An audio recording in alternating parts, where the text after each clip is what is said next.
Now, when I go into the gym to do some coaching or do a seminar, the first thing I usually do is ask those boxers who write with their left hand to put their hand up, because I know that they're going to be southpaws. Some of them don't know if they're going to be southpaws or not.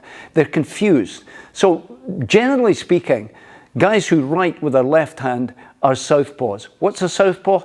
A southpaw is somebody who leads with his right hand and he's got his right foot forward. So he's a kind of round the way boxer from an orthodox fighter who's left foot forward, left hand forward. So a southpaw, generally speaking, people like me don't like to fight them because they have an advantage over you. Because you don't fight southpaws all that often, you sometimes think, I have to adjust my style to accommodate what they're doing. And that can be a bit confusing for you sometimes. So the southpaw has got, if Gregor shows me, he's acting as a southpaw. Now the southpaw for me has got the opportunity to come over my lead punch like this, my lead hand, right? And that gives me a problem. And also, when he throws his cross, you know, he's got a way in, as it were. Now, what I learned as a kid was, if you're boxing a southpaw, move your lead hand, your left hand, out here, right? Now, it might feel awkward, it might look daft, you might feel a bit difficult in doing that, but what it does is it stops the southpaw's jab. Okay, that's one aspect of it. But what it also does is it prevents me from getting my jab through over the southpaw. So I've got to think of what I'm going to do. What are the two punches that badly affect the southpaw? Left hook and the cross.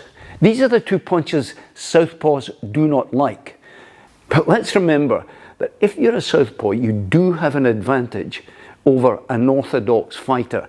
You can jab over the top and you can hook over the top, right? And the only way for me to stop that is to put my hand up there.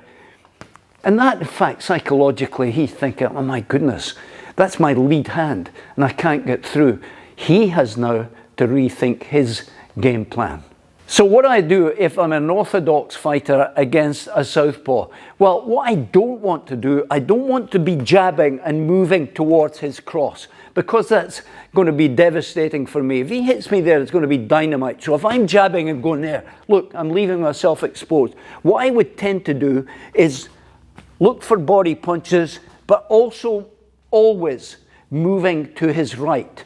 Now, he's got the hook, of course, but I know that. That leaves him basically with the only punch that can catch me. If I move to my left and his right, I give him an issue that he has to deal with. And so the other thing for me is that allows me to go in here or here with a right cross. So if I'm jabbing and he's here, I want to get in there and I want to get into his face. That's the way for me to keep safe, but also to score points.